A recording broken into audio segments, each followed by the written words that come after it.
Ini adalah era di mana fenomena riddah merebak di tengah umat ini. Apa itu riddah? Riddah itu artinya kemurtadan. Makanya melanjutkan hadis tadi, setelah Nabi mengatakan bersegeralah kalian beramal sebelum datangnya fitnah yang begitu banyak seperti malam yang gelap gulita, terus Nabi jelaskan di era seperti itu fenomena apa yang akan muncul. Di pagi hari orang masih beriman, sore harinya menjadi kafir. Di sore hari orang masih beriman, pagi harinya menjadi kafir. Jelas tegas Nabi mengatakan pagi beriman, sore kafir. Sore beriman, pagi kafir. Nabi tidak mengatakan pagi berbuat amal soleh, sore berbuat amal buruk. Tidak. Sebab ingat, tidak semua keburukan yang dikerjakan seorang muslim serta-merta boleh menyebabkan kita menuduh dia kafir. Tidak. Tapi ada dosa-dosa tertentu yang kelasnya bukan dosa kecil, bukan dosa besar, tetapi dosa nawaqidul iman, pembatal iman. Dan inilah yang sekarang sedang kita saksikan, munculnya fenomena riddah. Ambil contohlah, Nabi pernah mengatakan, man ra'a minkum mungkaran falyughayyir biyadi. Siapa lihat kemungkaran, ubah dengan tangannya jika sanggup. Fa illam yastati fa bilisani. Kalau nggak sanggup, dengan lisan, dengan peringatan, dengan teguran, dengan nasihat.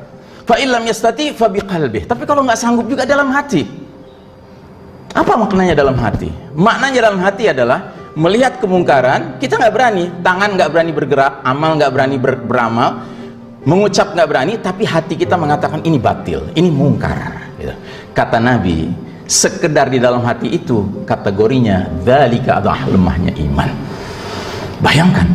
Makanya di hadis yang lain kata Nabi, barang siapa di dalam hatinya pengingkaran saja tidak ada, sungguh tidak ada keimanan walau seberat biji zarah dalam dirinya.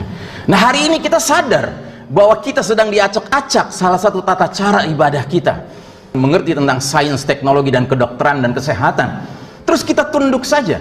Oke lah kita tunduk, tapi kalau dalam hati masih ada gerendeng-gerendeng, masih ada perasaan, ini sampai kapan kita begini terus, ya kan? Mudah-mudahan itu kategori Anda masih punya iman, walaupun yang paling lemah, kata Nabi.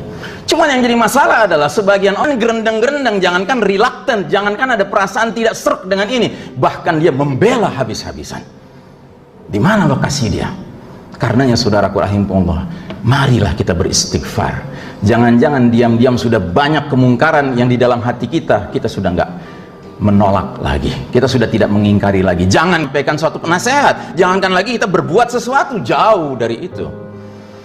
Kemudian yang berikutnya, ini adalah era di mana kaum muslimin dijadikan santapan yang diperebutkan oleh bangsa-bangsa lainnya. Kata Nabi SAW, hampir-hampir bangsa-bangsa lain memperebutkan kalian umat Islam laksana memperebutkan makanan yang ada dalam satu mangkok. Sahabat mendengar ini langsung membayangkan, oh barangkali karena jumlah kita yang sedikit ya. Dia bertanya kepada Nabi, ya Rasulullah, apakah karena waktu itu jumlah kita umat Islam sedikit? Kata Nabi, bal antum katsirun, bahkan kalian waktu itu jumlahnya sangat banyak. Hanya saja kalian pada hari itu seperti buih yang mengapung di atas air. Apa ciri khas buih? Ciri khas buih adalah ringan, Pak, tidak berbobot ya. Karenanya buih itu cepat munculnya tapi cepat hilangnya ditiup angin semilir semata. Nggak perlu angin badai, tidak perlu angin semilir bisa menghilangkan buih. Nah, hari ini umat Islam menjadi barang rebutan seperti ini karena apa? Kebanyakan kita membiarkan bobot kita ringan, Pak.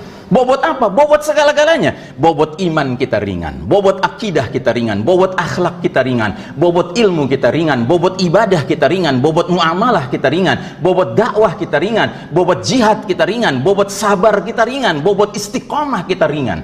Semua bidang kita ringan sekarang bobotnya. Saudaraku rahimakumullah, yang berikutnya, ini adalah era di mana musuh-musuh kaum beriman sudah tidak punya rasa takut kepada kaum muslimin. Ini kelanjutan hadis tadi. Nabi mengatakan setelah ditanya, apakah karena sedikitnya jumlah kita? Kata Nabi, tidak, kalian jumlahnya banyak, hanya saja seperti buih di genangan air. Terus Nabi melanjutkan, telah mencabut rasa takut musuh-musuh kalian kepada kalian. Bayangkan, dan memang ini realita yang kita hadapi hari ini. Coba lihat betapa ringannya kelakuan Yahudi laknatullah alaihim terhadap saudara-saudara kita di Filistin. Dan mereka setelah melakukan anak-anak, ibu-ibu, ya kan, dengan ringannya mereka mengatakan itu collateral damage, itu adalah hal yang tak terelakkan. Kenapa? Karena para pejuang-pejuang militan itu mereka sembunyi di balik tubuh-tubuh manusia yang tidak berdosa itu. Nauzubillah min dzalik. Mereka tidak punya rasa takut. Coba lihat saudara-saudara kita kaum muslimin di Xinjiang, di West China, di Cina bagian barat. Mereka dizolimi oleh kaum musyrikin China. Di siang hari bulan Ramadan dipaksa makan, di malam hari bulan Ramadan nggak boleh menyalakan lampu tanda sedang sahur. La haula wala quwata illa billah. Ini realita kita hari ini. Kemudian yang terakhir, yang ketujuh, menurut catatan kami boleh jadi lebih panjang lagi daripada 7 ini. Ini adalah era di mana kaum muslimin terjangkiti suatu penyakit yang sangat mengerikan, jauh lebih mengerikan dari penyakit apapun. HIV AIDS kah, demam berdarah kah, tifus kah, termasuk COVID-19. Penyakit apa namanya? Al-wahan.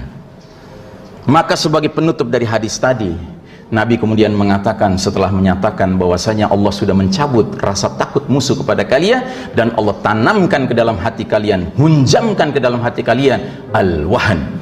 Sahabat bertanya, ya Rasulullah, mal-wahan? Apa itu al-wahan ya Rasulullah? Kata Nabi, hubbud dunya wa karahiyatil maut. Cinta dunia dan takut menghadapi kematian. Saudaraku rahimakumullah, kita kaum beriman ini wajib memelihara kehidupan, tapi kita tidak mungkin melakukan lari dari kematian. Itu Allah Ta'ala berfirman dalam surat An-Nisa ayat 78, kemanapun kalian pergi, kematian akan mendapatkan kalian, kendati pun kalian berada di benteng yang tinggi dan kokoh. Sekalipun kita sudah distancing sampai 3 meter antara kita, kalau memang harus mati, mati Pak. Karenanya mari kita kembali kepada akal sehat kita dan keimanan kita, bahwa sesungguhnya yuhyi wa yumit adalah Allah Ta'ala. Yang menghidupkan dan mematikan hanya Allah Ta'ala.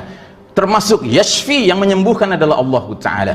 Wa idza maridtu fahuwa yashfi. Ini ucapan abadi seorang Nabiullah Ibrahim alaihissalam yang diabadikan dalam Al-Quranul Karim. Apabila aku sakit, Allah yang menyembuhkan. Bukan dokter, bukan rumah sakit, bukan vaksin, bukan, tetapi Allah Ta'ala. Saudaraku rahimakumullah, marilah kita jadi hamba-hamba Allah yang sangat berorientasikan akidah keimanan yang semestinya, bukan berorientasikan logika akal kita yang sudah banyak dipengaruhi oleh berbagai opini-opini yang dibangun oleh media massa mainstream, terutama yang memang dikendalikan oleh yang mana Yahudi dan Nasrani. Kata Allah Ta'ala, sekali-kali nggak akan rela kaum Yahudi Nasrani sebelum kalian mengikuti tata cara hidup mereka. Saya teringat beberapa bulan yang lalu di masa pandemi ini, saya khutbah juga di tempat ini, dan alhamdulillah setelah di dalam khutbah saya yang intinya adalah mengingatkan kita, mari kita menjadi hamba-hamba Allah yang mengaku muslim, umat Muhammad SAW, yang menegakkan sunnah Nabi dalam hal salat berjamaah kita. Saya ingat betul bagaimana akhirnya saya turun dari mimbar, tiba-tiba semua pada maju ke depan. Alhamdulillah Rabbil Alamin. Tapi hari ini saya menyaksikan pemandangan yang sama lagi ketika saya belum khutbah waktu itu. Mudah-mudahan setidak-tidaknya hari ini saya akan menyaksikan lagi hamba-hamba Allah yang hatinya tergerak, pikirannya tergerak, keberaniannya muncul, rasa takutnya bukan kepada siapapun kecuali kepada Allah Ta'ala, dan dia jelas tidak memiliki tanda-tanda wahan, hubbud dunya wa karahiyatul maut. Dengan cara, mari nanti kita sholatnya benar kembali sesuai dengan sunnah Nabi SAW, karena pada hakikatnya aturan-aturan yang dibangun ini pada hakikatnya adalah upaya mereka. Ingat saudaraku rahimakumullah, siapa yang pantas memakmurkan masjid? Siapa yang pantas? Jangan cuma mengatakan mereka yang sedang batuk, yang sedang pilek hendaknya sadar diri, nggak usah ke masjid. Jangan begitu. Tetapi tolong perhatikan apa kata Allah tentang siapa yang pantas memakmurkan masjid. Allah Ta'ala berfirman dalam surat At-Taubah ayat ke-18, artinya sesungguhnya yang memakmurkan masjid-masjid Allah hanyalah orang-orang yang beriman kepada Allah dan hari akhir, serta tetap mendirikan sholat, menunaikan zakat, dan tidak takut kepada apapun siapapun kecuali kepada Allah.